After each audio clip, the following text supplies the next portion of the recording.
dan responnya sih oke gitu. Tapi saya juga tahu Gen-Z ini kalau terlalu yang serius bicara tentang program, visi misi, mereka nggak terlalu tertarik. Kita sudah membahas terkait hobi dan juga terkait dengan strategi kampanye. Kita akan membahas terkait dengan program-program dalam pilkada ini. Nah, Mas Pram dan juga Bang Rano sudah menyampaikan kepada publik sejumlah poin ataupun sejumlah sederet-sederet janji apa saja yang nanti akan disampaikan.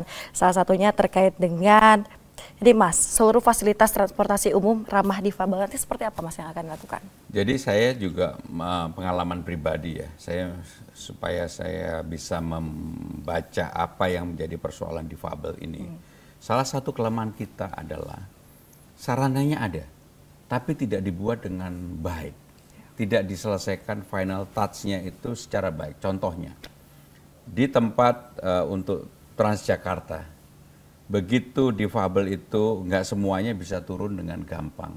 Pertama, jarak antara mobil dan ini nggak ada penghubung yang kalau di negara-negara yang sudah sangat sadar akan difabel itu biasanya nggak ada ruang untuk turun yang kemudian bisa menimbulkan katakanlah gangguan ataupun bahkan juga mencederai para difabel. Nah, hal-hal yang harus disempurnakan adalah hal yang seperti itu. Bahwa ada. Terutama di jalur-jalur utama. Di koridor yang utama, koridor Tamrin, Sudirman, Gatot Subroto sih ada.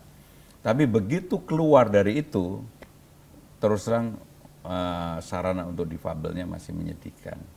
Sehingga perbaikan yang harus dilakukan adalah secara menyeluruh dan betul-betul dilakukan untuk bukan menyelesaikan urusan jangka pendek, tapi jangka panjang. Tadi kebetulan dari pagi saya lari di GBK, setelah itu pulang naik Transjakarta, turun di Blok M, begitu turun menurut saya tidak layak untuk difabel. Karena apa? Pakai tangga yang mereka tidak bisa menggunakan wheelchair-nya dan sebagainya. Nah, yang seperti itu harus diperbaiki. Tetapi semangat untuk menyiapkan sarana buat difabel menurut saya sudah ada. Tapi masih jauh dari harapan dan itu harus betul-betul dilakukan. Makanya seperti yang saya sampaikan, kalau saya diberikan amanah saya nggak mau mulai dengan yang terlalu muluk-muluk, tapi menyelesaikan yang seperti itu. Di Jakarta ini ada 252 halte. Transjakarta itu panjangnya 2.300 km, terpanjang di dunia. Tetapi persoalannya adalah konektivitasnya kurang baik. Ada beberapa koridor, sekarang ini ada 14 koridor, ada yang koridor kemudian tiba-tiba ditutup karena Jack Linko-nya tidak berjalan dengan baik. Nah, persoalan-persoalan itulah yang harus diselesaikan. Oke. Jadi menyelesaikan hal-hal yang mungkin dianggap kecil bagi orang lain dan tidak terperhatikan gitu menjadi yang harus dilakukan. Secara gitu fasilitas ya harus diakui base Transjakarta kita bagus. Nggak kalah dengan negara-negara seperti Singapura, terutama juga mobil listriknya. Saya udah pernah nyoba, bagus banget. Tadi di dalam bus juga bersih. Hanya memang begitu kita keluar, tidak semua tempat itu sarananya lengkap gitu. Tadi kebetulan saya keluar di Blok M, begitu keluar langsung jalannya trap gitu, undak-undakan. Kalau pertanyaan tentang difabel pasti nggak bisa lewat. Itu yang jadi problem. Baik, itu mungkin yang nanti akan dibereskan ya Mas ya jika Mas terpilih menjadi gubernur. Selanjutnya Mas, ini ada yang terkait dengan membangun jalur MRT hingga ke JIS, ini sangat menarik. Seperti apa Mas? Jadi yang sekarang ini kan perpanjangan dari Bundaran HI lah. Sampai dengan Ancol sudah mulai dibangun. Sekarang sudah sampai Monas, bahkan sudah sampai di kota. Gajah Mada segala kan ya memang agak berhenti karena ada artefak yang ditemukan. Tetapi secara prinsip diharapkan tahun 2026 itu sampai di Ancol. Nah rencananya begitu sampai di Ancol kan belok kiri sampai Marina. Kenapa sampai Marina? Karena ya memang dianggap di Marina itu nanti ada PIK dan sebagainya. Tetapi kalau saya diberikan amanah untuk itu, saya akan bekerja sama dengan pemerintah pusat. Begitu mentok dibelokkan ke kanan ke arah JIS, dari JIS sampai dengan Tanjung Priok. Ini lebih membutuhkan. Kalau JIS bisa kita lewati MRT, kan sekarang LRT-nya juga sudah mulai dibangun. Saya yakin legacy yang ditinggalkan Mas Anies ini akan sangat bermanfaat bagi Jakarta. Jadi kalau nonton konser Bruno Mars atau yang lain-lain, Maroon 5, ya itu nggak, kemudian pulang harus jalan kaki sampai 1,5-2 jam karena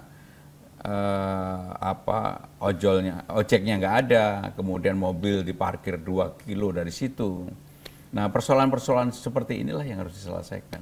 Jadi saya termasuk yang akan menyelesaikan itu, bukan membangun JIS baru. Kalau membangun JIS baru itu pembebasan lahan untuk JIS itu mulainya tahun 1992. Bahkan kebetulan waktu itu saya sekretaris Presiden Megawati di tahun 2001, ketika Bu Mega jadi presiden, kan waktu itu krisis moneter. Keluarlah peraturan presiden memberikan ruang kesempatan kepada petani JIS waktu itu, disebut petani BMW, karena namanya dulu belum JIS lah. Itu untuk bisa menggunakan lahan itu. Sehingga proses pembebasan lahan JIS itu mulainya tahun 1992. Baru selesai di eranya Pak Jokowi 2013-2014. Dibangunnya di eranya Mas Anies. Mas Anies. Okay. Itulah sejarah kita.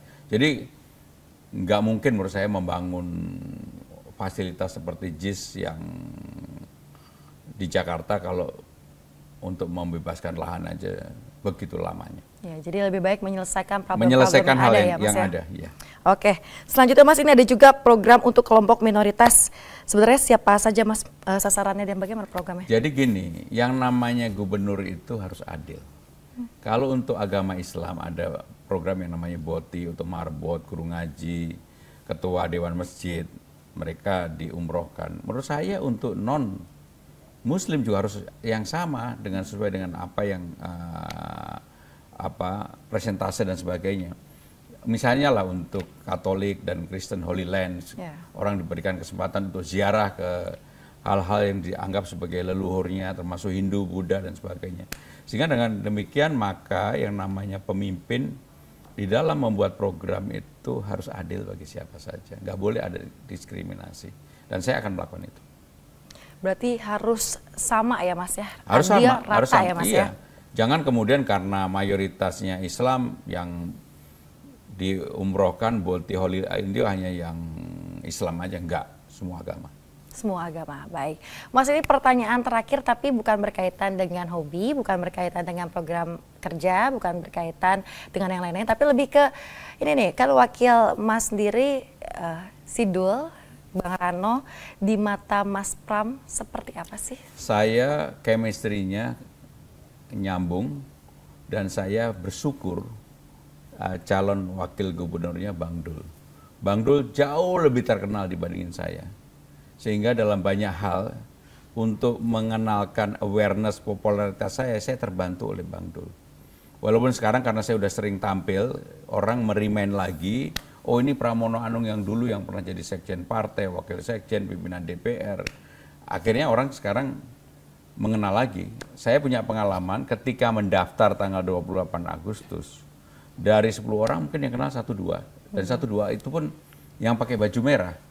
Sekarang dari 10 orang ya mungkin 7 orang sudah mulai mengenal, karena hampir pagi, siang, sore, malam wajah saya ada di mana-mana kan gitu. Ya. Kalau saya lihat juga di media sosial, misalnya di YouTube, wawancara Mas Pram dengan jurnalis sebelumnya, banyak komentar di situ, Mas, tak kenal maka tak sayang, katanya gitu. Yang saya bersyukur juga karena saya lugas apa adanya, menyampaikan secara terbuka, saya juga nggak menutup-nutupin, termasuk katakanlah apa yang dulu pernah menjadi jejak digital saya nggak pernah menyesal untuk itu. Tetapi saya dimarahin anak wedok saya. Gimana Mas? Katanya, Dad itu kalau di sekarang nggak pantas gitu. Ya udah, kamu marah aja sama saya gitu. Tapi saya bersyukur. Jadi ruang dialog dengan anak itu saya buka. Dan saya juga bersyukur bahwa anak saya mau pulang, kan dia masternya udah selesai di New York. Sekarang membantu saya menjadi advice, menjadi penasihat. Untuk Gen Z saya. Untuk Gen Z, khususnya medsos ya Mas ya. Khususnya medsos. Baik, terima kasih banyak Mas Pramono Anung atas waktu dan kesempatannya kali ini. Terima kasih Yasmin. Selamat kembali melanjutkan kampanye riang gembiranya. Semoga selalu dilancarkan ya Mas ya. Terima kasih, terima kasih, terima kasih. Ya, pemirsa, cukup sekian one on one kali ini bersama saya Yasmin Atania. Pamit undur diri. Terima kasih. Sampai jumpa.